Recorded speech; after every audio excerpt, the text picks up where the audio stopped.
விநாயகர் துதி. நெஞ்சக்கனகள் நெகிழ்ந்துருக தஞ்சத்தருள் சண்முகனுக்கு இயல்சேர் செஞ்சொற்புனை மாலை சிறந்திடவே பஞ்சக்கர ஆணை பதம் பணிவாம். ஆடும் பரிவேல் அணி சேவலென பாடும் பணியே பணியா அருள்வாய். தேடும் கயமா முகனை செருவில் சாடும் தனி யானை சகோதரனே. உலகெலாம் உணர்ந்தோதற்கரியவன் நிலவுலாவிய நீர்மலி வேணியன் அழகில் சோதியன் அம்பலத்தாடுவான் மலர் சிலம்படி வாழ்த்தி வணங்குவாம். திருச்சிற்றம்பலம். தில்லைவாழ் அந்தனரே முதலாக சீர்படைத்த தொல்லையதாம் திருத்தொண்டத் தொகையடியார் பதம் போற்றி. ஒல்லையவர் புராணக்கதை உலகறிய விரித்துரைத்த செல்வமளி குன்றத்தூர் சேக்கிழார் அடி போற்றி. இன்றைய வகுப்பில் நாம் பார்க்க இருக்கக்கூடிய நாயன்மார் விரண்மிண்ட நாயனார் புராணம். இந்த விரண்மிண்ட நாயனாருடைய புராணத்தை கிட்டத்தட்ட நாம் சுந்தரருடைய வரலாறை சொல்லும்போது நாம் பார்த்துருக்குறோம்.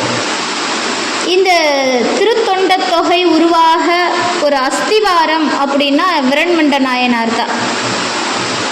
விரிபொழில் சூர் குன்றையார் விரண்மிண்டர் கடியேன் என்று சுந்தரமூர்த்தி நாயனார் அவர்களால் மிக அழகாக பாடப்பட்ட அற்புதமான நாயன்மார் இந்த விரண்மிண்ட நாயனார். இவருடைய வரலாறு என்பது ஒரு சிறிய வரலாறாகத்தான் நமக்கு சேக்கிழார் அவர்கள் கொடுக்கிறார். இரு வெவ்வேறு கதைகள் இந்த வரலாறுல உண்டு. நாம் இவருடைய இரண்டு கதைகளையுமே பார்ப்போம். இங்கே தேவாசிரிய மண்டபத்தில் நடந்த கதையும் அவருடைய வீட்டில் சுந்தரமூர்த்தி நாயனாருக்காக சிவபெருமான் செய்த லீலைகளும் சில கதைகளாக சொல்லப்படுது. அதையும் நாம் இந்த புராணத்தில் பார்ப்போம். முதல் விஷயம், இவருடைய குரு பூஜை திருநாளானது சித்திரை திருவாதிரை அன்று கொண்டாடப்படுகிறது. சித்திரை திருவாதிரை இவருடைய குரு பூஜை நாள். முக்தி தலம் அப்படின்னு பார்த்தீங்கன்னா திருவாரூர் தான் இவருடைய முக்தி தலம். நம்பியாண்டார் நம்பி அவர்களால் பேசும் பெருமை அவ்வாரூரனையும் பிரான் அவனாம் ஈசன் தனையும் புறகு தட்டு என்றவன் ஈசனுக்கே நேசன் எனக்கும் பிரான்மனை கேபுக நீடுதென்றல் வீசும் பொழில் திரு செங்குன்றம் மேய விரண்மிண்டனே என்று நம்பியாண்டார் நம்பி அவர்களால் திருத்தொண்ட திருவந்தாதி பாடப்படுகிறது. இவருடைய நகரம், இவர் வாழ்ந்த அந்த நாடு என்றது மலை நாடு, அதாவது சேர நாடு. இன்னைக்கு கேரளம் அப்படின்னு சொல்லக்கூடிய பழம்பெரும்பதி மலை நாடு. திருச்செங்குன்றூர் நீர்வளமும் நிலவளமும் மழை வளமும் குடிவளமும் முடிவளமும் எல்லா வளமும் தன்னகத்தே கொண்ட ஒரு அற்புதமான மலை நாடு. இந்த மலை நாட்டை சேர நாடு அப்படின்னு சொல்லுவோம். இந்த மலை நாடு புராண சிறப்பு மிக்க பழம்பெரும்பதி. இந்த மலை நாடு தோன்றுவதற்கு காரணமாக இருந்தவர் யார் அப்படின்னா பரசுராமர். நமக்கு இந்த வரலாறெல்லாம் தெரிஞ்ச கதை தான். சிவபெருமானை வேண்டி பெரும் தவம் புரிந்து பரசு என்னும் ஆயுதத்தை பெற்றவர். சிவபெருமான் கிட்ட மட்டும்தான் மழு ஆயுதமாக இருக்கும். மான் மழு ஏந்தியவர். அந்த மழுவை பெரும் தவம் புரிந்து வரமாக பெற்றவர் பரசுராமர். அப்படி பெற்ற இந்த பரசுராமர் அதை கொண்டு என்ன செய்தார் அப்படின்னா, இவருடைய தந்தை யாருன்னா ஜமதக்னி முனிவர்.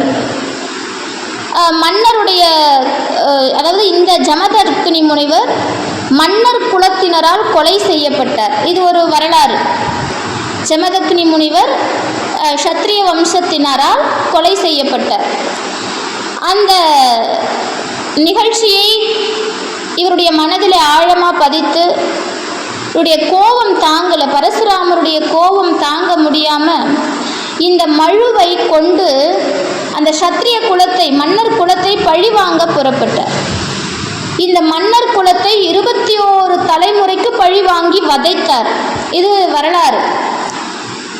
அதன் பிறகு தெரியும் நமக்கு, ராமாவதாரத்திலே ராமனால் அவர் மனம் மாறி கானகத்திலே வனம் செய்கிறார். அதன் பிறகு அதே பரசுராமர் தான் ராமாவதாரம் தாண்டி கிருஷ்ணாவதாரத்திலே கூட, துவாபர யுகத்திலே கூட கர்ணனுக்கும் பீஷ்மனுக்கும் குருவாக இருந்தவர் இந்த பரசுராமர் அப்படின்னு சொல்லப்படுது.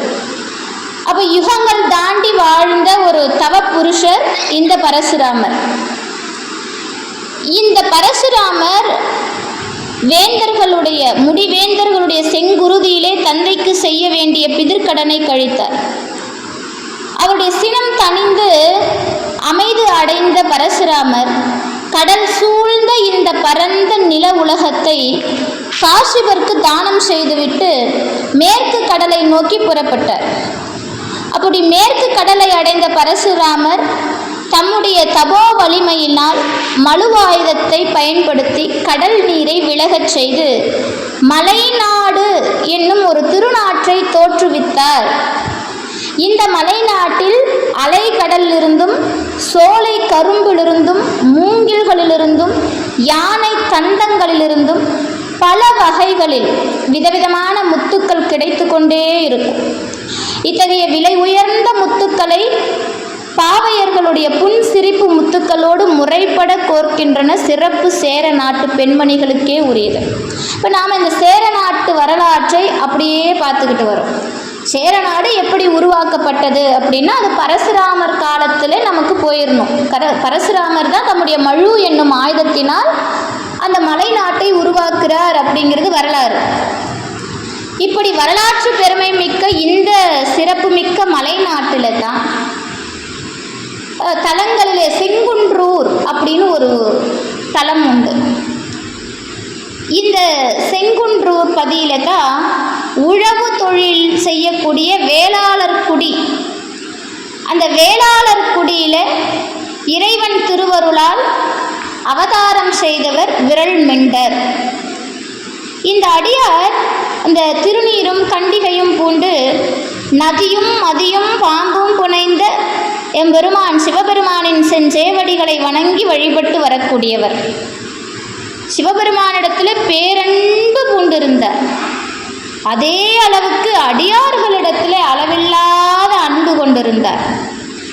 அடியாரை பற்றி யாராவது ஏதாவது கொஞ்சம் தரக்குறைவாக பேசிட்டா அந்த க்ஷணமே அவர்களை சார்ந்தவர்களையும் தண்டிப்பார். இன்னைக்கு இருக்கிற காலம் மாதிரி சும்மா கேட்டுட்டு சும்மா எல்லாம் போக மாட்டாங்க. அடியார்களை யாராவது தவறாக பேசிட்டு அவங்கள அந்த இடத்துலையே தண்டிக்கிறவர் விரண்மண்ட நாயனார். சைவத்தில் வீரமும் பொதிந்திருந்தது. விரண்மண்ட நாயனாருடைய வரலாறு அப்படித்தான் ஆரம்பமாகுது. இவருடைய பக்தி வீரமாக மாறிடும். எப்போ அடியார்களை யாராவது ஏதாவது சொல்லிட்டா, என் பெருமானை யாராவது சொன்னா கூட பரவாயில்லை, சிவபெருமானை யாராவது நிந்தித்தால் அது ஒன்றும் பெரிய தப்பு இல்லை. ஆமாம், சிவபெருமான் தன்னை நிந்திப்பவரை பெரிதும் தண்டிப்பது இல்லை. போட அவன் என் பிள்ளை, அவனுக்கு என்ன தெரியும். ஆனால் அடியார்களை நிந்தித்தால், அடியார்கள் மனம் புண்படும்படி பேசினால், அடியார்களுடைய மனம் வேதனைப்படும்படி நடந்து கொண்டால் அவனுடைய கோபத்திற்கு ஆளாகும். ஈசன் அடியார் இதயம் கலங்கிட தேசமும் நாடும் சிறப்பும் வழியுமே நாசமதாகுமே நன்னந்தி ஆணையே. திருமூலர் திருமந்திரம். ஈசனடியார் இதயம் கலங்கிட தேசமும் நாடும் சிறப்பும் அழியுமே, வானவர் பீடமும் மாமன்னர் பீடமும் நாசமதாகுமே, இது நன்னந்தி ஆணையேன்னு குறிப்பிடுகிறார் திருமந்திரத்தில் திருமூலர். இப்போ ஈசன் அடியார்களுடைய மனம் துன்புடக்கூடாது. அப்படி நடந்துச்சுன்னா விரண்மண்டருடைய பக்தியானது வீரமாக மாறிவிடும். சிவபெருமான் தம் பெரும் மதிப்பும் அந்த மரியாதையும் விரல் என்ற சொல்லிற்கே வீரம் என்பதுதான் பொருள். விரல்னா வீரம். இந்த விரல்மெண்டர் நாயனார் இவருடைய பக்தி வீரமாக வெளிப்பட்டது. அப்படி வீரம் பற்றிய விளக்கமாக அமைந்துவிட்டது. அஞ்சாத நெஞ்சம் அறநெறி பக்தி, எம்பெருமான் மீது பக்தி, அடியார்கள் மீது பக்தி, இதையெல்லாம் கொண்டிருந்தவர் விரல்மெண்ட நாயனார். அடிக்கடி எம்பெருமான் எழுந்தருளி இருக்கக்கூடிய ஆலயங்களுக்கு போயிட்டு அங்கே அவனை வழிபாடு செஞ்சுட்டு வர்றது அவருடைய வழக்கம். ஆலயங்களுக்கு போயிட்டு வரும் இவர் அங்கே முன்னோர்களுடைய மரபு ஒழுக்கப்படி முதல்ல சிவனடியார்களை தொழுது வழிபாடு செஞ்சுட்டு அவர்களது அருளை பெற்ற பிறகுதான் ஆலயத்துள் எழுந்தருள் இருக்கக்கூடிய பெருமானையே வணங்குவார். இதுதான் அவருடைய முறையான வழிபாடு. அவருக்கு மட்டும் இல்லை, எப்போவுமே சிவன் அடியார்களை வணங்காமல் சிவபெருமானுடைய அடியார்களை புறக்கணித்து சிவபெருமான் கிட்ட போகிறதுல எந்த பிரயோஜனமும் இல்லை. நீங்கள் அடியார்களை புறக்கணித்து விட்டால் அந்த க்ஷணத்திலே ஆண்டவன் நம்மை புறக்கணித்து விடுவான். அதனால் விரண்மண்ட நாயனார் அடியார்களை தொழுது வணங்கி பிறகு இறைவனை வணங்குவார். இப்படியே சிவத்தலங்கள் தோறும் போய் அங்கே இருக்கக்கூடிய தொண்டர்களை தொழுது அந்த விரிசடை கடவுளை சேவித்து ஒவ்வொரு தல யாத்திரையாக போயிட்டு வரார்.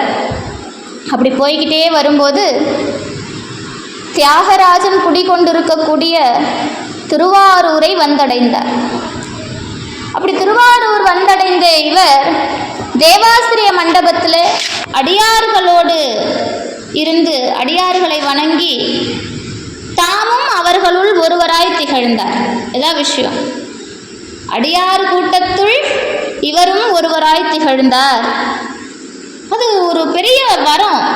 அடியார்கள் கூட்டத்தில் நம்ம நிறுத்தி வைக்கிறது பெரிய வரம். அது இறைவன் கொடுத்தாதான் முடியும். அதனால தான் மணிவாசக பெருமான் அடியார்கள் கூட்டத்தில் ஒருத்தனா என்னை நிறுத்திடுப்பான்னு கேட்டார். உங்ககிட்ட கூப்பிட்டுக்கொண்டு கூட அவர் சொல்லலை, அடியார் கூட்டத்தில் ஒருத்தனா என்னை நிறுத்திடு, அவங்க என்னை கூட்டிகிட்டு வந்து உங்ககிட்ட சேர்த்துருவாங்க. அப்படி இவர் அடியார் கூட்டத்தில் இருந்து ஒருவராக திகழ்ந்து இறைவனை பற்றி பேசுறது, இறைவன் புகழ். அங்கே அடியார் கூட்டத்தில் என்ன நடக்கும்? இறைவனை பற்றி பாடுறது, அவனுடைய புகழை பேசுறது, அவனுடைய எண்ணற்ற கருணை உள்ளத்தை புகழ்ந்து பேசிக்கொண்டு வியப்பில் ஆழ்ந்து கொண்டு அப்படி ஒரு சந்தோஷமான நேரம். அது அந்த தருணத்தில் ஒரு நிகழ்ச்சி நடக்குது. அதுதான் இந்த திருத்தொண்ட தொகை, அடியார்களை பற்றி பாடக்கூடிய திருத்தொண்ட தொகையாக அமைவதற்கு ஒரு வழிவகை அந்த தேவாசிரிய மண்டபத்தில் நடக்கிறதுக்கான முதல் அடித்தளம் அங்கே தான் நடக்குது. இப்போ வழக்கம் போல சுந்தரமூர்த்தி நாயனார் அங்கே வருகிறார். புற்றிடம் கொண்ட நாதரை வணங்கி வழிபாட வரார். அப்போதான் அவர் நம்ம திருவாரூரில் தங்கி இருந்து பறவை நாச்சியாரோடு இல்லறம் என்னும் நல்லறத்தை செழிப்பாக நடத்தி கொண்டு அடியார்களுக்கு அடியார்களுக்கு கைங்கரியம் செய்து கொண்டு அடியார்களுக்கு திருவமுது படைத்து கொண்டு இறைவன் புகழ் பாடுவதையும் இறைவனை நாடி நாடி சென்று தொழுவதையும் தம் தலையாய ஒரு நிலைப்பாடாக ஒரு கடமையாக கொண்டிருக்கிறார். அப்படி வரும்போது அந்த இடத்துல அன்னைக்கும் அதே போல தான் தினம் வருவார் சுந்தரமூர்த்தி நாயனார். அன்னைக்கும் வருகிறார் சுவாமியை வழிபாடு செய்ய. அப்படி வரும்போது கூட்டமாக அங்கே தேவாசிரிய மண்டபத்தில் அடியார்கள்லாம் உட்கார்ந்து இறைவனை பற்றி ஆஹா ஓஹோ, அவன் கருணை என்ன, அவன் திறம் என்ன, அவன் எளிமை என்ன, அவனுடைய புகழை புகழ்ந்து பேசிக்கொண்டு அப்படி வியந்து கொண்டு பேரின்பத்தில் திளைத்து கொண்டிருக்கிறார்கள். அதை கண்ட சுந்தரருக்கு மனசில் ஒரு ஏக்கம். அந்த அடியார் கூட்டத்தில் நானும் ஒருவனாக எப்போது இருக்க போகிறேன் அப்படி கூட நினைக்கலையா. இன்னும் ஒரு படி சேக்கிழார் குறைக்கிறாரு. இந்த அடியார்களையெல்லாம் தொழுது வணங்கும் நாள் என்னாலோ, அப்படி ஒரு பாக்கியம் எனக்கு கிடைக்கலையே, அடியார்களோடு சேர்ந்து அவர்களுடைய திருப்பாதம் தொழுது வணங்கக்கூடிய நாள் என்னாலோ அப்படின்னு மனசில் நினச்சிக்கிட்டு அவங்கள மனசுலேயே வணங்கிட்டு அவங்கள தொல்லை பண்ணக்கூடாது. அதனால் ஒரு பக்கமாக புறமாக ஒதுங்கி போகிறாங்க. அதாவது இந்த இடத்துல நாம் நல்லா கவனிக்கணுங்க. சுந்தரமூர்த்தி நாயனார் யார் அப்படின்னா, எம்பெருமானே நேரில் ஆட்கொண்ட இறைவன். பித்தா என்று என்னை பாடு அப்படின்னு சொல்லி அடியெடுத்து கொடுத்தவன். எம்பெருமானுக்காக, அதாவது சுந்தரருக்காக சிவபெருமான் கைலையில் இருந்து தம்முடைய உருவத்தை மறைத்து வேத கிழவோனாகிய எம்பெருமான் கிழ ரூபத்தில் வந்து சுந்தரரை ஆட்கொண்ட விதம் எல்லாருக்குமே வந்து பரவி இருக்கு. அது மட்டுமல்ல, அதன் பிறகு அவர் ஒவ்வொரு தலமாக யாத்திரைகள் மேற்கொண்டு தலங்கள் தோறும் பாடிக்கொண்டு, ஏன்னா திருவெண்ணைநல்லூரில் பாட ஆரம்பிச்சவர் பாடிக்கிட்டே தான் வர்றாரு. திருவாரூரில் எத்தனை பதிகம் பாடியிருக்கிறார். அவருடைய பாடல்கள் பறவை நாச்சியாருடைய திருமணத்தின் போது இறைவன் கனவுல சென்று எல்லாருக்கும் சொல்றது, இதெல்லாம் எல்லாருக்கும் சென்று சேர்ந்திருக்கும் இல்லையா. இப்போ ஒரு எடுத்துக்க, இது என்னுடைய கற்பனை தான், சேக்கிழார் இதை எங்கே சொல்லியிருக்காரு அப்படின்னு கேட்கக்கூடாது. இப்போ சுந்தரமூர்த்தி நாயனார் அந்த கூட்டத்தில் போய் நிற்கிறாருன்னு வச்சுக்கோங்க. அடியார்களை தொழுவதற்காக சுந்தரர் அங்கே போகிறாருன்னா கொஞ்ச நேரம் என்ன ஆகும், அடியார்களுடைய பேச்சு மாறி போகும். இறைவனை பற்றி பேசுகிற அந்த அடியார்களுடைய சிறப்பு கொஞ்ச நேரம் சுந்தரரை பற்றி பேச வேண்டிய சூழல் வரும் இல்லையா.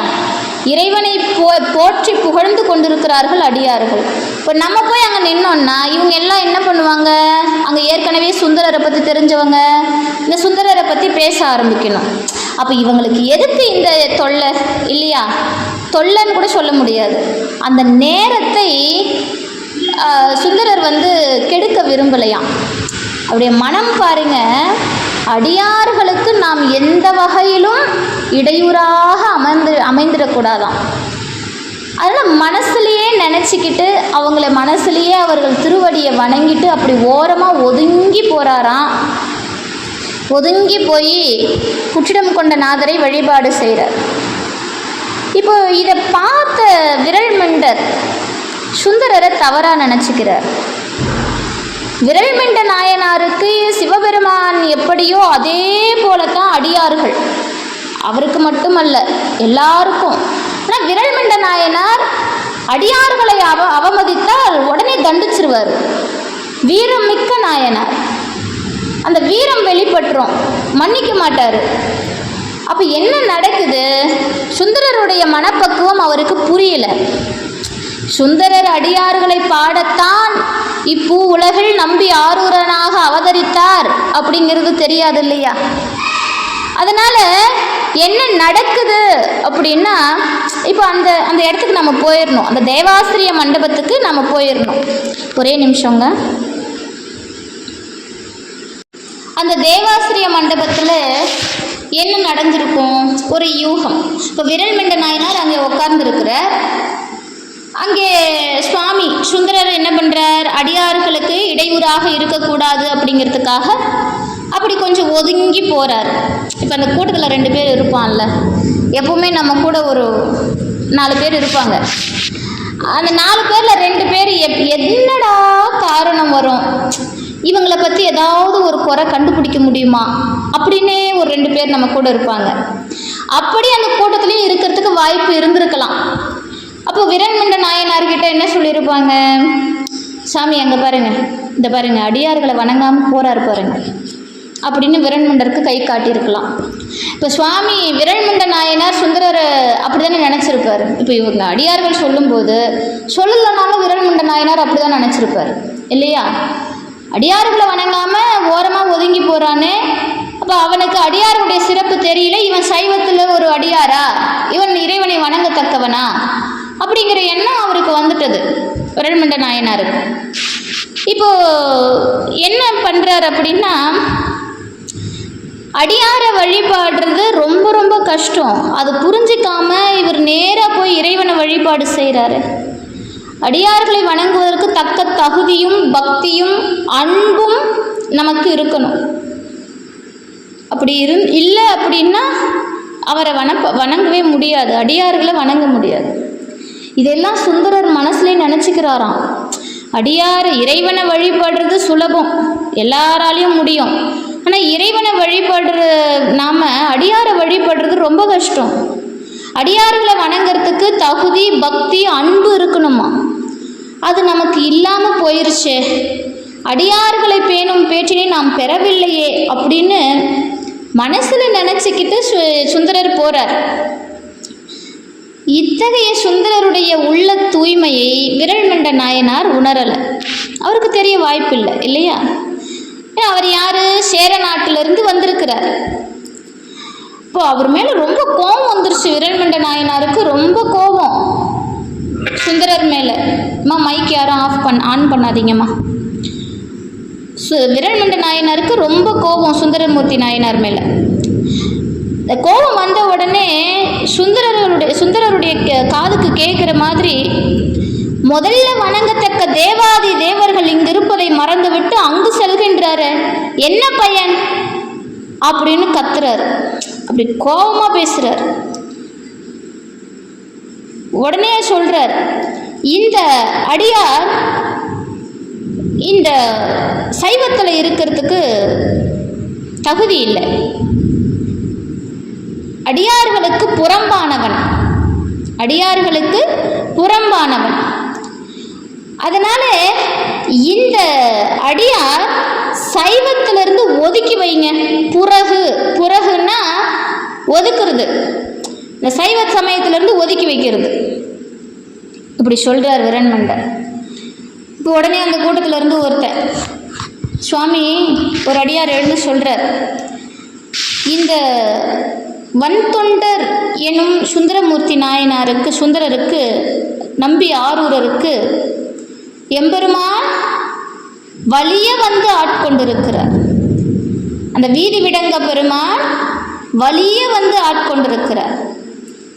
அதனால சுந்தரருடைய வரலாறுலாம் எடுத்து சொல்லி, இவர் இப்படிப்பட்ட உயர்ந்தவர், சுவாமியே வந்து ஆட்கொண்டவர் அப்படின்னு சொல்லி சொல்றாரு. இதெல்லாம் கேட்ட உடனே விரண்மண்ட நாயனார் என்ன பண்ணியிருப்பாரு? ஓ அப்படியா, சாமியே சொல்லிட்டாரா, சரி அப்போ பரவாயில்ல அப்படின்னு ஏற்றுக்கிட்டு இருப்பாருன்னு நினைக்கிறீங்களா? இல்லை, விரண்மண்ட நாயனார் அப்படியா, சிவபெருமானே வந்து இவரை வலிய ஆட்கொண்டாரா, அடியார்களை மதிக்காத இவனை இறைவன் ஆட்கொண்டாரா, அப்போ சிவபெருமான சைவத்திலிருந்து ஒதுக்குங்க, சிவபெருமானை சைவத்திலிருந்து ஒதுக்குங்க. மணிவாசகர் பாடுறார், சைவனே போற்றி சைவா போற்றிங்கிறார். சைவா போற்றி, அந்த சைவமே அவன்தாயா, சைவமே அவன்தான். அந்த சைவத்திலிருந்து அவனையே புறகு, அவனை இந்த சைவத்திலிருந்து வெளியேற்று, அவனை ஒதுக்குங்க. யாரு? ஆதியும் அந்தமும் இல்லா அருட்பெரும் ஜோதி, அங்கிங்கெனாதபடி எங்கும் பரம்பொருளாய் பிரகாசமாய் வீற்றிருக்கக்கூடிய எம்பெருமானை சைவத்திலிருந்து புறகு, சைவத்திலிருந்து வெளியே போச்சு. இவன் சைவத்துக்கு புறம்பானவன். அடியார்களை மதிக்காத ஒருத்தனுக்கு அருள் செய்கிற இறைவன் சைவத்தில் இருக்கக்கூடாது, சைவத்திலிருந்து வெளியேற்று. எந்த சமயத்திலாவது இப்படி ஒரு விஷயம் இருக்குமாங்க? எந்த சமயத்திலாவது கிடையவே கிடையாது. எங்க நீங்கள் வேற எதையாவது ஒரு மதத்துக்கு போய் அந்த மதத்தில் இருக்கிற இறைவனை ஒதுக்குங்கன்னு சொல்லி பாருங்க. இல்லை அந்த மதத்தில் இருக்கக்கூடிய இறைவன் பித்தன், அதாவது என்னது, பைத்தியக்காரான்னு சொல்லி பாருங்க. சொல்ல முடியாது. அப்படி சொன்னால் நாம் இருக்க மாட்டோம். ஆனால் நம்முடைய இறைவன், நமக்கான இறைவன், தென்னகத்தில் சிவன் என்றும் அகில உலகத்திற்கும் அவனே இறைவனாகியும் வீற்றிருக்கக்கூடிய எம்பெருமான், அது அடியார்கள் பேசக்கூடிய வார்த்தைகளை ரசிக்கிறாருங்க.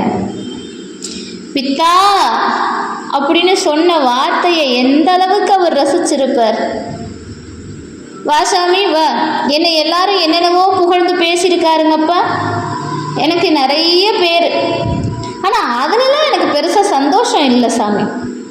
நீ என்னை பித்தான்னு சொன்ன பாரு, ஆஹா என் மனசு என்ன சந்தோஷமாக இருக்குது தெரியுமா, என்னை பித்தானே பாடுறாப்பா அப்படின்னு எடுத்து கொடுக்குற தெய்வம் எந்த சமயத்திலாவது இருக்காங்க? எந்த சமயத்திலாவது இருக்கா?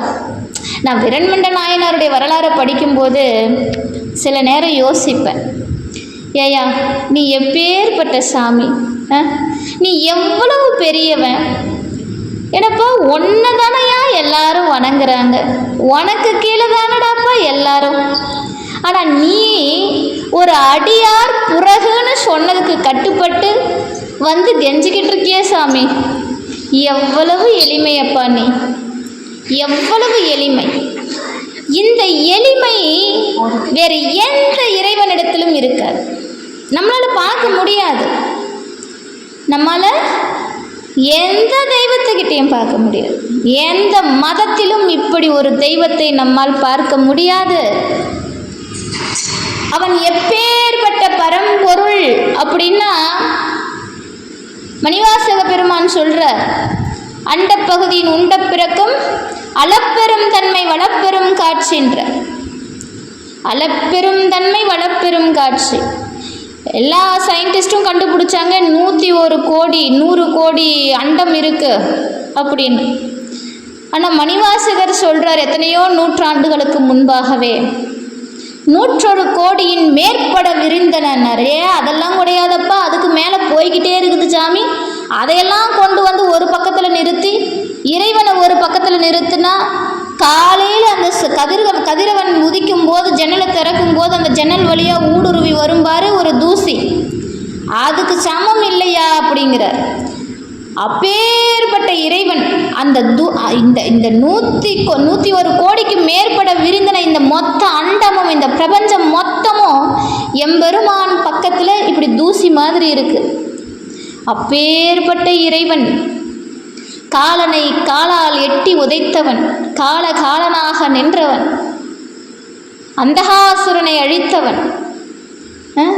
அப்படிப்பட்ட இறைவன் மார்கண்டேயனுக்கு என்றும் 16 காலனையே வதைத்து 16 என்றும் 16ன்னு சிரஞ்சீவியாக வாழ வைத்த இறைவன் சாமி. அவன் ஒரு அடியான் சமயத்திலிருந்து பிறகு சிவபெருமான புறந்தள்ளியான்றாரு. ஒரு அமைதியாக நிற்கிறாரு சாமி, அமைதியாக நிற்கிறார். அது மட்டும் இல்லை, சுந்தரர்கிட்ட கெஞ்சுறாரு, ஏண்டாப்பா நீ வரும்போது அடியார்களை வணங்கிட்டு வரக்கூடாதா? இப்போ பாரு, என்னையும் சேர்த்து வெளியே போன்ட்டான். சிவபெருமானால ஒரு விஷயம் முடியாதுங்க. என்னம்மா இப்போதான் இவ்வளோ பேசுனீங்க சிவபெருமான, அதுக்குள்ளே சிவபெருமானால முடியாதுங்கிறீங்களே? ஆமாம், சிவபெருமானால அடியார்களை விட்டுட்டு இருக்க முடியாது. அவன் அடியார்களுக்காகவே அவதாரம் செய்து வந்தவன், அடியார்களுக்காகவே சுந்தரருடைய அவதாரத்தை நிகழ்த்தியவன். வேற எந்த சமயமும் அதை சொல்லலை. வேற எந்த சமயத்திலும் அடியார்களை பற்றி பாடுவதற்காக ஒரு புராணம் எழுதப்படவில்லை. ஆனால் நம்முடைய சைவ சமயத்தில் எல்லாரும் என்னையே பாடுறாங்க, ஆனால் என்னுடைய அடியார்களை பாட வேண்டுமே அப்படிங்கிறதுக்காகவே தன்னுடைய அம்சத்திலிருந்தே சாயா ரூபமாக சுந்தரா வா என்று அழைத்து அந்த சுந்தரனையே ஒரு காரணத்தினால், ஏன்னா இந்த புவி உலகத்தில் வர்றதுக்கு ஒரு காரணம் தேவைப்படுது, அந்த காரணத்தை உருவாக்கி எம்பெருமானை இந்த பூமியில் அவதாரம் செய்ய வைக்கிறார். திருத்தொண்ட தொகையளிக்க வந்த திருத்தொண்டர் யாரு? நம்முடைய சுந்தரர், சிவபெருமானின் சாயா ரூபங்க சுந்தரர். சுந்தரர் வேற யாரும் இல்லை, அவருடைய அப்படியே சிவபெருமானுடைய சாயா ரூபம் சுந்தரர். அப்பேற்பட்ட சுந்தரனை புறகு சைவ சமயத்திலிருந்து வெளியே போ அல்லைங்க, அவர் தான் வழிபாடு இல்லை, அவனையும் வெளியே தள்ளு. யாரு? சிவபெருமானையும் வெளியே போ. சுந்தரரை பார்த்து இது இப்படி வச்சுக்கோங்க, இந்த அசப்ஷன் வச்சுக்கோங்க. சுந்தரரை பார்த்து சிவபெருமான் கேட்குறாரு, ஏண்டாப்பா வரும்போது அவங்கள வணங்கிட்டு வரக்கூடாதா? இப்போ பாரு, என்னையும் வெளியே போங்கிறார். என்னால் அடியார்களை விட்டு ஒரு க்ஷணம் கூட நீங்க முடியாது. நீ என்ன பண்ணு, அடியார்களை வாழ்த்தி பாடு, அடியார்கள் புகழ் பாடு, அடியார்கள் புகழ் பாடு. எம்பெருமானுடைய அவதார நோக்கம் இங்கே தான் ஆரம்பம். சுந்தரமூர்த்தி நாயனார் எதற்காக அவதாரம் செய்தார்? நம்பி ஆரூரனாக இங்கே எதற்காக அவதாரம் செய்தார் அப்படின்னா, அடியார்களை பற்றி பாடுவதற்கு. அது இங்கே ஆரம்பமாகிறது. அடியார்களை பாடுறதுக்கு வந்துட்டார், அது இங்கே தான் நடக்குது. திருவாரூர் தேவாசிரிய மண்டபத்தில் தான் நடக்குது. இப்போ உடனே சுந்தரருக்கு ஏற்கனவே சுந்தரர் பதட்டத்தில் இருக்கிறாரு. என்னடா இது, அடியார் நம்மளை சைவ சமயத்துலேருந்து புறகுன்னு அடியார் கோபத்துக்கு ஆளாயிட்டோமே அப்படின்னு அவருக்கு ஒரு பதட்டம். வழக்கம் போல் அவருக்கு பாட முடியல. பித்தா அப்படின்னு பாடி அடியெடுத்து கொடுத்த சுவாமி இவருக்கு, யாருக்கு, சுந்தரருக்கு பித்தான்னு அடியெடுத்து கொடுக்குறாரு, பாடுறார். இங்கேயும் அப்படிதான், சுவாமி என்னால் பாட முடியலையே, ஏற்கனவே மனசில் ஒரு பதட்டம், அடியார் என்னை விலகுன்னு சொன்ன உடனே அதுலேருந்தே என்னால் மீள முடியல, நீ வேற பாடுங்கிற, என்னையா பாடுறது நான். இப்போ சுவாமி சொல்கிறாரு, தில்லைவாழ் அந்தணர்த்தம் அடியார்க்கும் அடியேன் அப்படின்னு அடி எடுத்து கொடுக்குறார். நல்லா பாருங்க, எம்பெருமான் தன்னை பற்றி புகழ்ந்து பாடு அப்படின்னு சொல்லும்போது என் அர்ச்சனை பாட்டே ஆகும், பித்தான்னு பாடு அப்படின்னு சொல்லும்போது பித்தான்னு ஒரு வார்த்தை கொடுத்த சுவாமி அடியார்களை பற்றி பாடும்போது தில்லைவாழ் அந்தணர்த்தம் அடியார்க்கும் அடியேன் என்று ஒரு வரியை எடுத்து கொடுக்கிறார். அப்போ இறைவனுக்கு தன்னை புகழ்வது பெரிய விருப்பமா அல்லது தம்முடைய அடியார்களை புகழ்வது பெரிய விருப்பமானா அடியார்களை புகழ்வது தான் இறைவனுக்கு விருப்பம். நம்ம கேட்கலாம் ஒரு கேள்வி, சிவன் அடியார்கள் யாருங்க? அடியார்கள்னா யாரு? இப்போ இங்கே இன்னைக்கு காலகட்டத்தில் திருநீர் அணிந்து ருத்ராட்சம் அணிந்து இருக்கிற எல்லாருமே அடியார்களா அப்படின்னா நாம் கொஞ்சம் யோசிக்கணும். அடியாராம் தன்மை பூண்டிருக்கிறோம், அடியார்களுடைய வேடம் பூண்டிருக்கிறோமே தவிர அடியாராகும் தன்மை இன்னும் நமக்கு வரல, அந்த தகுதி இன்னும் வரல, அடியாராகும் தகுதி இன்னும் வரல.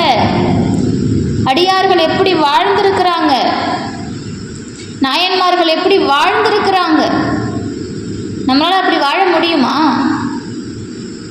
வாழ முடியாது. நான் அடிக்கடி சொல்கிறது தான், சேக்கிழார் சொன்ன வார்த்தை தான், நின்றாலும் நடந்தாலும் கிடந்தாலும் மென்றாலும் துயின்றாலும் விழித்தாலும் இமைத்தாலும் குன்றாத உணர்வுடையவர்கள் தான் அடியார்கள். நம்மளால் முடியுமா? முடியல. ஒருவேளை அந்த தன்மை யாருக்கேனும் வந்துவிட்டால் அவர்கள் அடியார்கள். அப்படி எம்பெருமானுக்கு அடியார்களை பாடுவது என்பது அதிக விருப்பம். அதற்காக ஒரு அவதாரத்தையே நிகழ்த்தி இருக்கானே. இந்த விண்ணும் மண்ணும் உய்வதற்காக திருத்தொண்ட தொகை என்னும் திருப்பதிகத்தை பாடி திருக்கூட்டத்தை தொழுது வணங்குகிறார் சுந்தரமூர்த்தி நாயனார். அப்போதான் திருத்தொண்டர்களின் பெருமையை சொல்றதுக்கு திருத்தொண்ட தொகை உருவாகுது. இப்போ நாம் இந்த இடத்துல ஒரு விஷயம் நம்ம கேட்கலாம். சுந்தரர் பாடும்போது சுந்தரருடைய காலத்திற்கு அப்பாற்பட்ட நாயன்மார்கள் எல்லாம் பாடியிருக்கிறார். 3ஆம் நூற்றாண்டில் வாழ்ந்த காரைக்கால் அம்மையார், கண்ணப்பர் உள்ளிட்ட எத்தனையோ நாயன்மார்.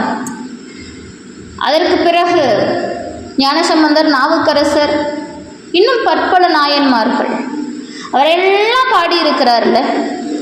இப்போ அந்த காலகட்டத்தில் வாழ்ந்து நாயன்மாருடைய வரலாறுலாம் சுந்தரருக்கு எப்படிங்க தெரிஞ்சது? சுந்தரருக்கு எப்படி தெரிந்தது? இது சுந்தரனுக்கு இறைவன் உணர்த்தியது. சுந்தரருக்கு இறைவன் உணர்த்தியது. இறைவன் உணர்த்தாமல் இங்கே எதுவும் நடக்காது. அவன் உணர்த்தினால் நமக்கு தெரியும், அவன் உணர்த்தலைன்னா நம்மால் எதையுமே பாட முடியாது. அப்போது சுவாமிக்கு தில்லைவாழ் அந்தணர்த்தம் அடியார்க்கும் அடியேன் அப்படின்னு அடியெடுத்து கொடுத்த சுவாமி அதன் பிறகு எல்லாவற்றையும் சுந்தரருக்குள்ளே இருந்து உணர்த்தி பாட வைத்திருக்கிறார் இல்லையா? இப்போ நான் ஒரு உதாரணத்துக்கு சொல்கிறேன். இன்னைக்கு கவிஞர்கள் எழுதுகிற பாடல்களில் திருத்தம் இருக்குது. இதை உங்களுக்கு நான் முதல்ல சேக்கிழாரை பற்றி பேசும்போதே நான் சொல்லியிருக்கிறேன். இன்னைக்கு கவிஞர்கள் எழுதுகிற பாடல்களில் எது எப்பேற்பட்ட கவிஞர்களாக இருந்தாலும் அவர்கள் எழுதுகிற பாடல்களில் திருத்தம் இருக்கலாம், தவறு இருக்கலாம். அதை திருத்தி திருத்தி திருத்தி எழுதுறதுக்கான வாய்ப்புகள் அவங்களுக்கு அதிகம். ஆனால் அருளாளர்களுடைய பாடல்கள் பாருங்க, அருளாளர்களுடைய பாடல் நம்முடைய திருமுறை ஆசிரியர்களாக இருக்கட்டும், அருணகிரி, ஆழ்வார்கள், குமரகுருபரர், பாம்பன் சுவாமிகள், இன்னும் எண்ணற்ற அருளாளர், அவங்கெல்லாம் அப்படி திருத்தி திருத்தி எழுதிட்டு இருந்தாங்களா? இல்லை. இறைவன் அனைத்தையுமே அவர்களுடைய மனதிலே பதிவு செஞ்சான், அதை வெளிக்கொண்டு வருகிறான், அனைத்தையும் பதிவு செய்கிறான். இதெல்லாம் சுவாமி பதிவு செஞ்சுக்கிட்டு இருப்பாராங்க. 3வது நூற்றாண்டில் வாழ்ந்த காரைக்கால் அம்மையார், 3வது நூற்றாண்டில் வாழ்ந்த கண்ணப்பர், அதன் பிறகு வந்த அடியார்கள் நாவுக்கரசர், ஞானசம்பந்தர், அருளாளர்கள், இவங்களெல்லாம் வந்து ஞாபகம் வச்சுக்கிட்டு இவருக்கு உணர்த்தி இருப்பாரா? ஆமாம். அப்பர் சுவாமி சொல்றார், தொழுது தூமலர் தூவி துதித்து நின்று அழுது காமுற்று அரற்றுகின்றாரையும் பொழுதுபோக்கி புறக்கணிப்பாரையும் எழுதும் கீழ்கணக்கு இன்னம்பர் ஈசனே. எல்லாத்தையும் எழுதி வச்சிருக்கான், எல்லாத்தையும் எழுதி வச்சிருக்கான். இறைவன் கண்காணிப்பாளன். இன்னைக்கு நாம சொல்றோம்ல, கேமராமேன், கண்காணிப்பாளன். கண்காணி இல்லென்று கள்ளம் பல செய்வார், கண்காணி இல்லா இடம் இல்லை காணுங்கால், கண்காணியாக கலந்தெங்கும் நின்றானை கண்காணி கண்டார் கள ஒழிந்தாரே. திருமூலர். அப்ப இறைவன் எல்லாத்தையும் பதிவு செய்கிறான், சுந்தரர் மூலமாக வெளிக்கொண்டு வந்தான். எல்லா அருளாளர்களுக்கும் அதுதான் நடந்தது, எல்லா அருளாளர்களுக்கும் அதுதான் நடந்தது. அருணகிரியார் பாடினார் முருகப்பெருமானுடைய அத்தனை ஸ்வரூபத்தை, அத்தனை அவதாரத்தை, முருகப்பெருமானுடைய அத்தனை திருவிளையாடலையும் பாடுறாரே அருணகிரி. சூரனை வதம் செய்யும் போது முருகப்பெருமான் நிகழ்த்திய திருவிளையாடலை அப்படியே அழகா கொண்டு வந்து பாடல்ல வைக்கிறாரு. முருகப்பெருமான் கையில இருந்து வேல் எப்படி புறப்பட்டது என்பதையெல்லாம் பாடலாக வைத்த அருணகிரிக்கு யாருங்க சொன்னது? இவர் வாழ்ந்த காலம் எது? சூரனுடைய வதம் நடந்த காலம் எது? இவருக்கு எப்படி அந்த காலகட்டத்தில் நடந்த விஷயம் புரிஞ்சது? இறைவன் உள்ளிருந்து உணர்த்துவான். என்னுடைய ஆசான் சொல்வார், எதையும் இப்போ நாம இந்த வகுப்பில் இப்போ நம்ம படிக்கிறோம். நான் அடிக்கடி கேட்குறது உண்டு என்னுடைய ஆசான் கிட்ட, இந்த திருமுறையெல்லாம் நான் படித்ததே இல்லை, நான் திருப்புகள்லாம் படித்ததே இல்லை, ஆனால் எதுக்கு எனக்கு இந்த ஆர்வம், எதனால் இதிலிருந்து எனக்கு இதெல்லாம் வெளியே வந்தது அப்படின்னா அவர் சொல்கிற பதில் சொல்வார், நீ இந்த ஜென்மத்தில் அதை படிக்கலை, இது எல்லாமே முற்பிறப்பில் படித்தது, இப்போ நாம் அதை அசை போடுறோம். முற்பிறவியிலே நாம் இதெல்லாம் படிச்சிருக்கிறோம், இந்த ஜென்மத்தில் நமக்கு தக்க சமயத்தில் அது வெளிப்படுதுன்பார் என்னுடைய ஆசான். அதுபோல அடியார்களை பாடுவதற்காக வந்த சுந்தரர் எப்போ வாழ்ந்த அடியார்களை பற்றி பாடிய காரணம், இறைவன் அவருக்குள்ளிருந்து உணர்த்தினார். அதன் காரணமாக தில்லைவாழ் அந்தனர்த்தம் அடியார்க்கும் அடியேன்னு அடியெடுத்து கொடுத்த உடனே அடுத்த அடியே வச்சு பாடினார், திருநீல கண்டத்து குயவனார் கடியேன் இல்லையே எண்ணாத இயற்பகைக்கும் அடியேன் இளையாந்தன் குடிமாறன் அடியார்க்கும் அடியேன் வெல்லுமா மிகவல்ல மெய்பொருளுக்கு அடியேன் விரிபொழில் சூர் விரண்மிண்டர் அடியார்க்கும் அடியேன். இப்படி நம்ம விரிபொழில் சூர் குன்றையார் விரண்மிண்டர் கடியேன் அள்ளிவெண் முல்லையந்தார் அமர்நீதி கடியேன் ஆரூரன் ஆரூரில் அம்மானு காலே அப்படின்னு பாடுறார். இப்படியே 60 நாயன்மார்கள்ல சுந்தரர் பாடினார். அதன் பிறகு வந்த நம்பி ஆண்டார் நம்பி சுந்தரரோடு சேர்ந்து அவருடைய தாய் தந்தையரையும் பாடி 63 நாயன்மார்களாக நமக்கு கொடுத்தார். இதுதான் இந்த பெரிய புராணம். அதை சேக்கிழார் விரிவுபடுத்தி நமக்கு கொடுத்தார் பெரிய புராணமாக. இப்போ இவர் பாடிட்டார். சுந்தரர் அடியார்கள் மீது இருக்கக்கூடிய பக்தியின் உயர்வை விரண்மிண்ட நாயனாரும் புரிஞ்சுக்கிட்டார். இந்த சைவ சமய நெறியை பாதுகாத்து திருத்தொண்டு பல புரிந்து விரண்மிண்டர் சுந்தரமூர்த்தி நாயனாரின் திருத்தொண்ட தொகையை கேட்டு எல்லையற்ற மகிழ்ச்சி அவருக்கு. ஏன்னா அவர் தன்னை பாடலைங்கிறது விரண்மிண்ட நாயனாருக்கு இது கிடையாது. இப்போ எல்லாரும் நம்ம இது பண்ணலாம். அப்போ விரண்மிண்ட விரிபொழில் சூர் குன்றையார் விரண்மிண்டர் கடியேன் அப்படின்னு சொன்ன உடனே விரண்மிண்டருக்கு சந்தோஷமா? கிடையவே கிடையாது. விரல்மண்டர் சுந்தரர் தன்னை பாடிவிட்டார் என்று விரல்மண்டர் நாயனாருக்கு சந்தோஷம் இல்லை. அடியார்களுக்காக திருத்தொண்டர் தொகை உருவாயிடுச்சு. அடியார்களை புகழ்ந்து பாடி இருக்கிறார் சுந்தரர். அது மட்டுமல்ல, அந்த பாடலிலே சுந்தரர் அடியார்கள் மீது எத்துணை அன்பு கொண்டவர் அப்படிங்கிறது வெளிப்பட்டிருக்குது. அதெல்லாம் விரல்மண்ட நாயனாருக்கு ரொம்ப சந்தோஷம் தாங்கலை. சைவம் தழைத்தோங்க சுந்தரருடைய திருவுள்ளம் திருத்தொண்டர்களிடத்திலே இருந்தது அப்படிங்கிறத விரல்மண்ட நாயனார் பார்த்துட்டார். ஒரு பெரிய சந்தோஷம் அவருக்கு, பெரிய சந்தோஷம். அதுக்கு பிறகு அந்த திருக்கூட்டத்தை வணங்கி அங்கிருந்து கிளம்புறார். அடியார்களுக்கு புறகு அப்படின்னு வன்தொண்டனை பார்த்து சொன்னார் இல்லையா, பரமசிவனையும் வன்தொண்டர் சுந்தரரையும் புறகுன்னு சொன்னார் இல்லையா. அப்படி சொல்லலைன்னா நமக்கு இன்னைக்கு இந்த பெரிய புராணமே இல்லைங்க. விரல்மண்ட நாயனார் சுந்தரரையும் சிவபெருமானையும் புறகு, அதாவது சைவ சமயத்திலிருந்து ஒதுக்குன்னு சொல்லாமல் இருந்திருந்தா சுந்தரர் திருத்தொண்ட தொகையை பாடியிருக்க மாட்டார். அந்த திருத்தொண்ட தொகையை வைத்து நம்பியாண்டார் நம்பி அதை தொகையாக பாடியிருக்க மாட்டார், விரியாக பாடியிருக்க மாட்டார், அதை வகைப்படுத்தி இருக்க மாட்டார். அந்த வகையை பெரிய புராணமாக திருத்தொண்ட புராணமாக நமக்கு சேக்கிழார் விரிவுபடுத்தியிருக்க மாட்டார். அப்போ இந்த பெரிய புராணம் என்னும் மகா காப்பியம் உருவாவதற்கு விரல்மண்ட நாயனார் எவ்வளவு முக்கியமானவராக கருதப்படுகிறார் அப்படிங்கிறத நாம் பார்க்கணும். இப்போ நான் முன்னமே சொன்னேன், விரல்மண்ட நாயனாருக்கு 2 வெவ்வேறு கதைகள் கூறப்படுகிறது அப்படின்னு. இப்போ இது வரைக்கும் நமக்கு சேக்கிழார் சொல்கிற கதை. இப்போ அதாவது சேக்கிழார் வரலாறில் நம்ம இதெல்லாம் பார்க்குறோம். இன்னொரு கதையும் உண்டு. என்னென்னா, இந்த நாயனாரை பற்றி இன்னொரு சம்பவம் சொல்லப்படுது. சுந்தரர் மேலே இவருக்கு கோபம் இல்லையா? ஏன் அப்படின்னா, முதல் விஷயம் அடியார மதிக்கலை அப்படின்னு சொன்ன விஷயம் இது வருது. இன்னொரு காரணம் காட்டப்படுது. சுந்தரர் தன்னுடைய, அதாவது சிவபெருமானை திருவாரூர் இதில் வெறுக்கிறார். சுந்தரர் சிவபெருமானுடைய சன்னதியில் திருவாரூரில் சுந்தரரை வெறுக்கிறார். அப்படி கோபம் கொண்ட அடிகளார் திருவாரூரையும் வெறுக்கிறார். இது இன்னொரு வரலாறு. அந்த இடத்துல சுந்தரரை வெறுத்த இந்த நாயனார் திருவாரூர் தலத்தையே திருவாரூர் அப்படிங்கிற ஊரையும் வெறுக்கிறார். அதன் பிறகு திருவாரூர் எல்லையை தீண்டுவதில்லை அப்படின்னு தமக்குள்ள ஒரு திடமான சங்கல்பம் எடுத்துக்கிறார். அதோட அந்த அடியார் இன்னொரு வைராகியத்தை கடைபிடிக்கிறாரு.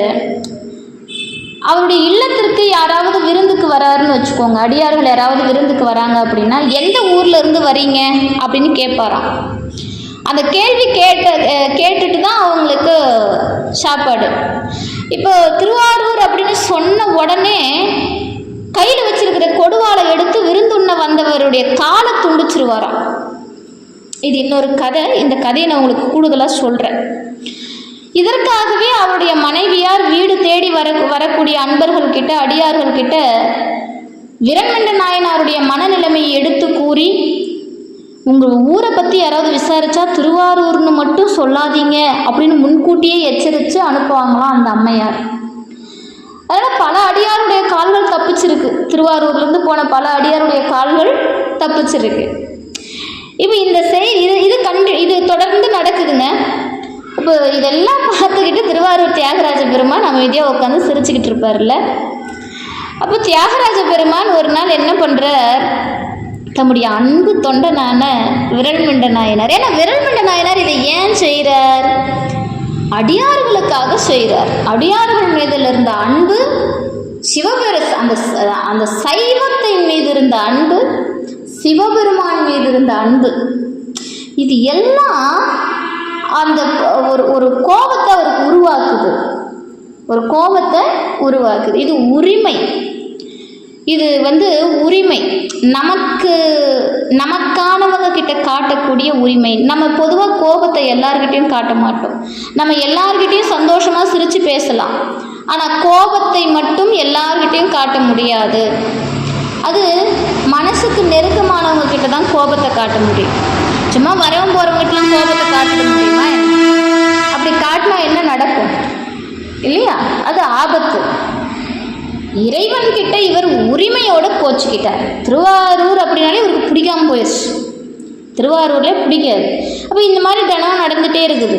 இப்போ சுவாமி கொஞ்ச நாள் பார்க்குறாரு, தியாகராஜ பெருமான் இந்த நிலை மாறணும் இல்லையா, அவரை ஆட்கொள்ள ஆசைப்படுறார். உடனே எம்பெருமான் சிவனடியார் போல வேடம் பூண்டுக்கிட்டு நேராக நாயனாருடைய இல்லத்துக்கு வரார். இங்கே விரல்மண்ட நாயனாருடைய வீட்டுக்கு வரார். வாயிலே நின்றுக்கிட்டு எம்பெருமான் பவதி பிக்ஷாம் தேகி அப்படின்னு குரல் கொடுக்கிறார். அடுப்படையில் வேலையாக இருந்த அம்மையார் உடனே வெளியே ஓடி வராங்க.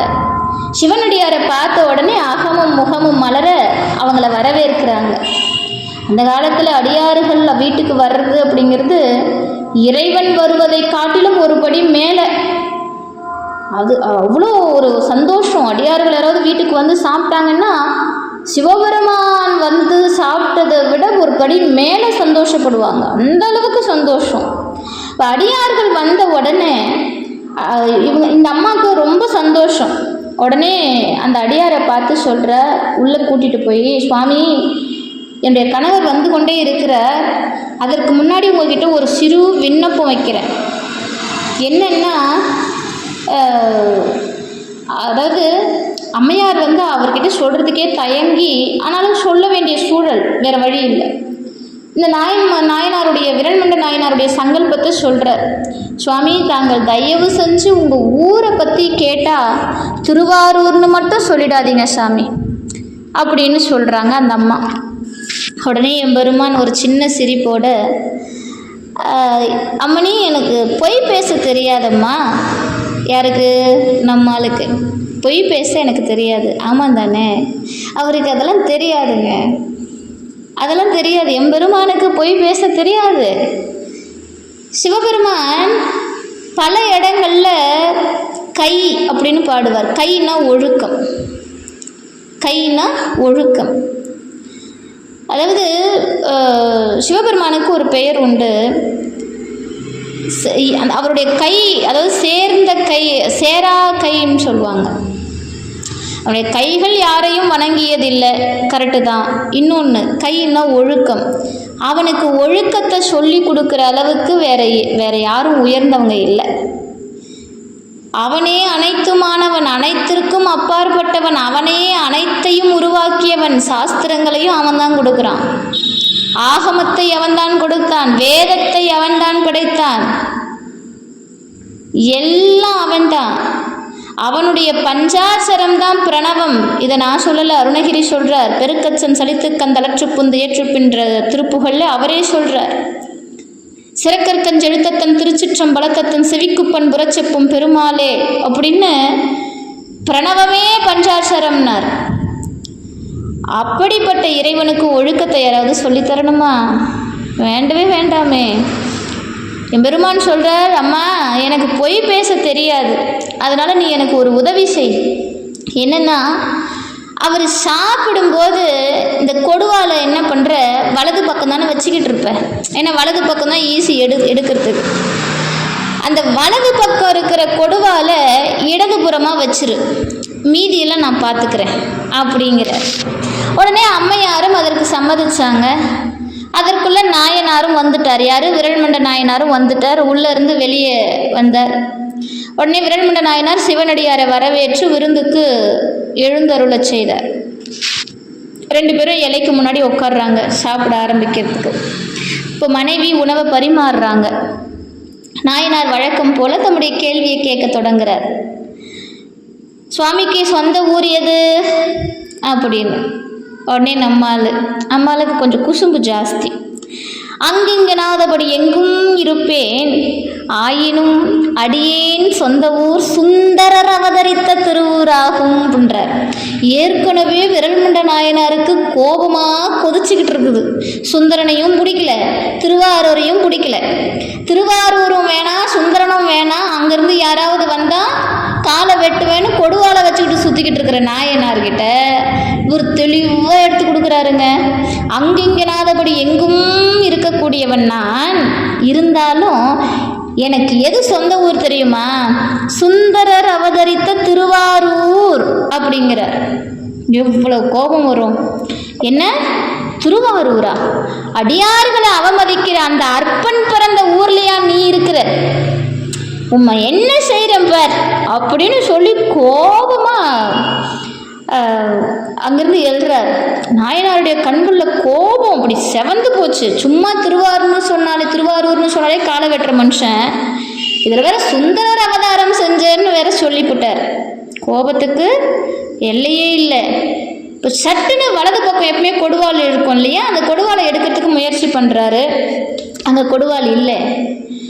அதை பார்க்க ஏன்னா மனைவி வந்து அதை மாற்றி வச்சுட்டாங்க. இப்போ உடனே கொடுவாள் இல்லைன்னு உடனே மனைவியை பார்க்குற. உடனே அந்த மனைவி பயந்து இடதுபுறம் வைக்கும் சந்தர்ப்பம் ஏற்பட்டு விட்டது, அதனால் நான் அங்கே வச்சுட்டேங்க அப்படின்னு அந்த அம்மா சொல்லவே, நாயனார் உடனே இடது பக்கம் திரும்பி அந்த கொடுவாளை எடுக்கிறதுக்கு முயற்சி பண்ணுறாங்க. இதுக்குள்ளே வந்த அடியார் யார்? நம்மால் எம்பெருமான். அவர் என்ன பண்ணுறாரு? அங்கேருந்து வெளியே ஓடி வந்துட்டார். வீட்டுக்குள்ளேருந்து வெளியே ஓடி வந்துட்டார். இதெல்லாம் கொஞ்சம் ரசிக்கணுங்க. அவருக்கு இதெல்லாம் தேவையா? நான் இப்போல்லாம் நினச்சிப்பேன், சாமி நீ யாரையா, நீ எதுக்கையா இப்படி, உனக்கு என்னையா தலையெழுத்து அப்படின்னு நான் நினச்சிக்கிறது உண்டு. அங்கேருந்து வெளியே ஓடி வந்துட்டார் சுவாமி. அப்படி நாயனார் அடியாரை துரத்திக்கிட்டே ஓடி வர. இப்போ நாயனார் அடியாரை துரத்துறார். இப்போ அடியார் என்ன பண்ணுறாரு? வேகமாக அங்கே ஓடிக்கிட்டே வராங்க. ரெண்டு பேரும் ஓடி ஓடி ஓடி ஓடி திருவாரூர் எல்லைக்கே வந்துடுறாங்க. திருவாரூர் எல்லைக்கே வந்துடுறாங்க. இப்போ நாயனார் களைச்சு போயிடுறார். எவ்வளோ தூரம் ஓட முடியும்? என்னதான் கோபம் இருந்தாலும், என்னதான் வீரம் இருந்தாலும் எவ்வளோ தூரம் ஓட முடியும்? நம்மளுக்கு வந்து களைப்பு இருக்குமான்னா அவனுக்கு ஏது களைப்பு? அனைத்தும் அவன் தானே. அனைத்தும் அவனே. அவனுக்கு களைப்பு இருக்குமா? ஓடி ஓடி ஓடி ஓடி களைச்சிட்டார் நாயனார். அடியார் வந்து சிரிச்சுக்கிட்டே அங்கே நிற்கிறார். நீ இப்போ எங்கே நிற்கிற தெரியுமா? திருவாரூர் எல்லையை கடந்து ஊருக்கு வந்துட்டியே அப்படின்னு சிரிச்சுக்கிட்டே அங்கே இருக்கிற. நாயனாருக்கு மனம் பதறி போச்சு. ஆத்திரத்தில் துடிச்சிட்டார் அவர். தவற்றை உணர்ந்து கொண்டு கொடுவாளை எடுத்து தம்முடைய காலை வெட்டி கொண்டார். தம்முடைய காலை வெட்டிக்கிட்டார். திருவாரூர்னு சொல்லிக்கிட்டு யாராவது வந்தாலே அவங்க காலை வெட்டுற நாயனார் திருவாரூர் எல்லைக்குள்ளே அவரே வந்துட்டாருங்கிறதுக்காக தம்முடைய காலை வெட்டிக்கிட்டாராம். அதுக்கு மேலே சிவபெருமான் பக்தனை சோதிக்க விரும்பலை.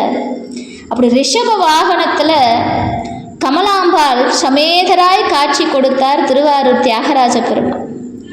தம்மை ஆட்கொண்டிருக்கக்கூடிய அடியார், தம்மை ஆட்கொண்டருளிய அடியார் எம்பெருமானே என்பதனை உணர்ந்த அந்த நாயனார் சிரம் மீது கரமுயர்த்தி கண்களில் நீர்மழ்க பக்தி பெருக்கால் பரமனை தொழுது அழுதார். எம்பெருமான் விரல்மண்டருக்கு சுந்தரர் அடியார்கள் மீது கொண்டுள்ள ஒப்பற்ற பக்தியை உணரச் செய்து நாயனாருக்கு பேரின்ப பெருவாழ்வு நல்கி அருளினார் அப்படின்னு இன்னொரு வரலாறும் உண்டு. இதனுடைய வரலாறுல ரெண்டு வரலாறு. முதல் விஷயம் நாம் அங்கே பார்த்தது திருவாரூர்லேயே முடிஞ்சிருது. இன்னொரு விஷயம் அதற்கு பிறகும் அவருக்கு கோபம் இருந்ததாகவும் இதெல்லாம் வந்து நடந்ததாகவும் சொல்லப்படுது. எது எப்படியோ இவருடைய வரலாறில் நாம் ஒரு செய்தியை பார்க்கணும். அடியார்களுடைய ஒரு வழிபாடு, அடியார்களை தொழுவது என்பது எந்த அளவுக்கு முக்கியம் அப்படிங்கிறத இவருடைய வரலாறு நமக்கு சொல்லிக் கொடுக்குது. அடியவர் பக்தியை விளக்குவதுதான் விரண்மண்ட நாயனாருடைய வரலாறு. சிவபக்தியை விட அடியவர் பக்தியே திருவருளை பெறுவதற்கு எளிய வழி. இன்னும் அதாவது பசுவின் பால் பெறுவதற்கு கண்ணுக்குட்டியோட துணை வேணும் இல்லையா? ஒரு பசுமாட்டுக்கிட்ட இருந்து பால் கறக்கணும் அப்படின்னா அதுக்கு கண்ணுக்குட்டியினுடைய துணை வேணும். அதுபோலத்தான் சிவபெருமானுடைய திருவருளை பெறுவதற்கு அடியார்கள் துணை அத்தியாவசியம், கண்டிப்பாக வேணும். இறைவனை பகைத்து வாழ்பவருக்கு ஒரு வேளை உய்வு இருக்கும், பரவாயில்ல அப்படிங்கிற நிலை ஏற்படும். ஆனால் அடியார்களை பகைத்தவர் ஒருபோதும் உய்வு பெற மாட்டார். இப்போ எப்படி சூரியனை எதிர்த்து வெயிலில் நின்று உய்வு பெறலாம், சூரியனுடைய வெப்பத்திலிருந்து நம்மளை காப்பாற்றிக்கலாம். ஆனால் அதே சூரிய வெப்பம் மணலில் படுது, அந்த மணல் மேலே நம்மளால் நடக்க முடியுதா? முடியல. சூரியன் தான் அந்த வெப்பத்தை அந்த மணலுக்கு கொடுத்தது. ஆனால் சூரியனிடமிருந்து வரக்கூடிய நேரடி கதிரை, நேரடி வெப்பத்தை ஏதோ ஓரளவுக்கு நம்மளால் தாங்க முடியுது. ஆனால் மணல் மேலே, அந்த சூடான மணல் மேலே கொஞ்ச நேரம் நிற்க முடியலையே. இத்தகைய சிறந்த இடத்துல இருக்கிறவங்க அடியார்கள். இதை உணர்ந்தவர் விரண்மண்ட நாயனார். உணர்ந்து மட்டுமல்ல, அடியவர் பக்தியில் சிறந்து உறுதி உரைப்பு உடையவர் விரண்மண்ட நாயனார். ஆனால் மெய்ப்பொருள் நாயனாரை போல, அதாவது வேடன்புனைந்த யாவரேயேனும் அன்பு செய்யும் தன்மை உடையவர் அல்ல. அதை முதல்ல புரிஞ்சுக்கணும். தத்தா அப்படின்னு சொல்லி நமர் அப்படிங்கிறார். நமரேகான், தத்தா நமரேகான். தத்தா அவரை கொல்லாத, அவர் நம்முடையவர். மெய்ப்பொருள் நாயனாருடைய வரலாறு போன வாரம் எடுத்திருக்கேன். அவர் நம்முடையவர். திருநீறு பூசி இருக்கிறாரு, ருத்ராட்சம் பூண்டு இருக்கிறாரு. அவரை நம்ம கொல்லக்கூடாது. தத்தா நமரேகான். ஆனால் அப்படியெல்லாம் இவர் கிடையாது. அடியார்கள் தவறு செஞ்சால் கண்டிப்பார். அதே போல் அடியார்களை யாரேனும் அடியார்களுக்கு தீங்கிழைத்தாலும் அவர்களையும் தண்டிச்சிருவர். அப்படி ஒரு காட்டமான அன்புன்னே சொல்லலாம், ஒரு வீரமிக்க அன்பு அடியார்கள் மேலே இருக்கு. அப்படி இவர் இருந்த காரணத்தினால தான் இவர், அதாவது மெய் பக்தர்கள் பால் பரிவுடையவர். ஆனால் பொய் அன்பர்கள் மேலே கோபம். இந்த இடத்துல இது நம்ம பார்க்கணும். ஆனால் இவருடைய பார்வை அப்படி சுந்தரர் மேலே பட்டது. அடியார்களை மதிக்கல, இவர் ஒரு அடியாரா அப்படிங்கிற இடத்துக்கு விரண்மண்ட நாயனார் சுந்தரரை நினச்சிட்டார். பற்றே பிறவிக்கு காரணம். அதனால தான் அகப்பற்று புறப்பற்று அப்படிங்கிற ரெண்டு பற்றையும் அறவே ஒழித்து பற்றற்ற பரமனை பற்றி நிற்கிறோம். அகப்பற்று புறப்பற்று ரெண்டுமே இருக்கக்கூடாதுங்கிற அந்த பற்று தான் பிறவிக்கு காரணம். பற்றுக பற்றற்றான் பற்றினை அப்பற்று பற்றுக பற்று விடற்கு வம்பனேன் ரென்னை ஆண்டமா மணியே மற்று நான் பற்றிலேன் கண்டாய். திருவாசகம். செப்பற்கரிய பெருஞ்சீர்த்தி சிவனார் செய்ய கடல் பற்றி எப்பற்றினைவு மரவெறியார் எல்லை தெரிய ஒண்ணாதார் அடியார் உறவும் அரண்பூசை நேசமும் அன்புமன்றி படிமீதில் வேறு பயனுள்ளதோ. அடியவரை வழிபட்ட பிறகு சிவமூர்த்தியை இவர் வழிபடுவார். அதுவே ஆன்றோர் மரபு. நல்லார் இணக்கமும் நின் பூசை நேசமும் ஞானமுமே அல்லாது வேறு நிலை உள்ளதா. பட்டினது சுவாமி. முதல்ல அடியார வழிபாடு செய், பின்னர் சிவ பூஜை செய். தேவாசிரியர் திருமண்டபத்தில் குழுமி இருந்த திருக்கூட்டத்தில் மனத்தால் தொழுது புறவணக்கம் புரியாது ஒதுங்கி செல்லும் சுந்தரரை நோக்கி இவர் கோபப்பட்டார் இல்லையா? அடியார் திருக்கூட்டத்திற்கு சுந்தரன் புறகுன்னார். புறகு அதோடு நிற்கல, அவரை ஓலை காட்டி ஆட்கொண்ட சிவபெருமான்னு சொன்ன உடனே யோசிக்கவே இல்லை இவர். அப்படியா? சிவபெருமானையும் புறகு. எத்தனை உறுதி இருக்கணும் பாரு. மனசில் எந்த அளவுக்கு உறுதி இருந்தால் இறைவனை அவ்வாறு கூற முடியும்? அப்படி சொல்றது சரியா? அப்படி சொல்றது முறையாகுமா? இறைவனுடைய திருவருள் அவருக்கு துணையாக இருக்குது. இறைவன் திருவருள் மயமாக நிற்கக்கூடிய அவருடைய சொல்லும் செயலும் இறைவருடையது. இவர் இவ்வாறு கூறிய காரணம், நம்பியாரூர திருத்தொண்ட தொகை பாடினார். திருத்தொண்ட தொகை வெளிப்பட்டது. இவருடைய சொல்தான் மூல காரணம். இவருடைய சொல்தான் மூல காரணம். இறைவனுடைய திருவருள் அவ்வாறு சொல்வதற்கு விரண்மெண்டரை தூண்டியது. சைவத்திலிருந்து சைவத்திலிருந்து சிவபெருமான புறகுன்னா இந்த சொல் விரண்மெண்ட நாயனாருக்கு தன்னால் வந்ததா? இறைவன் தூண்டியது, இறைவனுடைய திருவருள் தூண்டியது. விரலும் மிண்டும் திருவருள் நெறியில் இவருக்கு பெருந்தமையால் விரண்மெண்டர் என்னும் திருநாமத்தை பெற்றார். விரலும் மிண்டும் திருவருள் நெறியில் இவருக்கு இருந்தமையால் விரண்மெண்டர் என்னும் திருநாமத்தை பெற்றிருக்கிறார். அப்பேற்பட்ட வரலாறு நம்முடைய விரண்மெண்ட நாயனாருடைய வரலாறு. இவருடைய வரலாறை பார்க்கும்போது நமக்கு ஒரு விஷயம், விரண்மெண்ட நாயனார் எந்த அளவுக்கு அடியார்கள் மீது பக்தியோடு இருந்திருக்கிறார், அடியார்களை எத்துணை வணங்கி போற்றியிருக்கிறார்.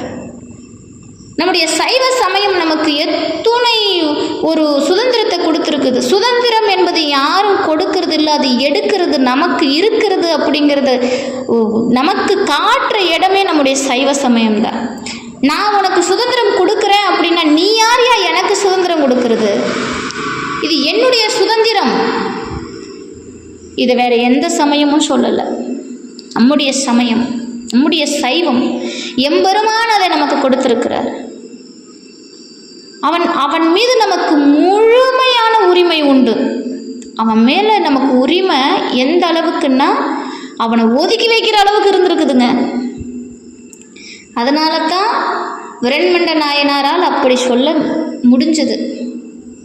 வேற எந்த சமயத்திலும் போய் சொல்ல முடியாது. அப்பேற்பட்ட சைவ சமயம், அப்பேற்பட்ட பெரும் தெய்வத்தின் திருவடியை பிடித்த நாம் எப்படிப்பட்ட புண்ணியவாளர்கள்னு பாருங்க.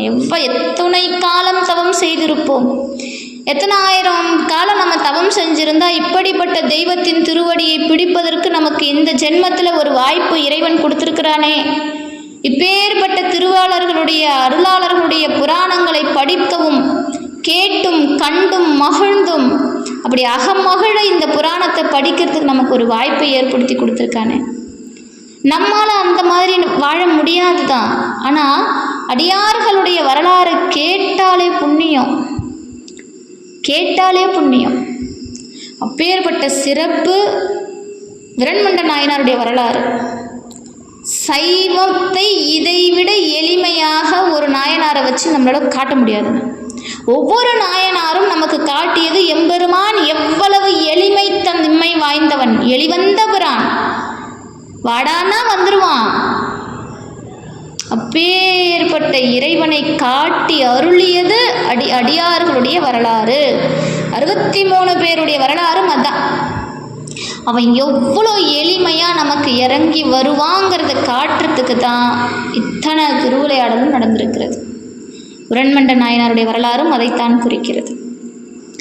ஆக நம்முடைய இன்னைக்கு விரண்மெண்ட நாயனாருடைய வரலாறை பொறுத்த வரைக்கும் நாம் தெரிஞ்சுக்க வேண்டிய ஒரு விஷயம், சைவத்தின் பெருமை, எம்பெருமானின் எளிமை, அடியார்களுடைய சிறப்பு, இதையெல்லாம் இன்றைக்கி நம்ம வகுப்பில் நினைவு கூறுவோமாக.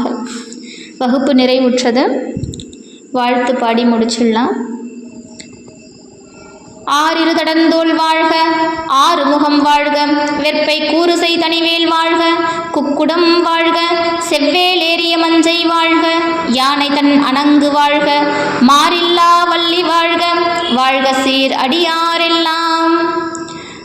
வான்முகில் வழாது பெய்க, மலிவலம் சுரக்க மன்னன் கோன்முறை அரசு செய்க, குறைவிலாது உயிர்கள் வாழ்க, நான்மறை அறங்கள் ஓங்க, நான்மறை அறங்கள் ஓங்க, நற்றவம் வேள்வி மல்க, நான்மறை அறங்கள் ஓங்க, நற்றவம் வேள்வி மல்க, மேன்மைகொள் சைவ நீதி விளங்குக உலகம் எல்லாம், மேன்மைகொள் சைவ நீதி விளங்குக உலகம் எல்லாம். நம பார்வதி பதையே. ஹரஹர மகாதேவா. ஆரூரமர்ந்த அரசே போற்றி.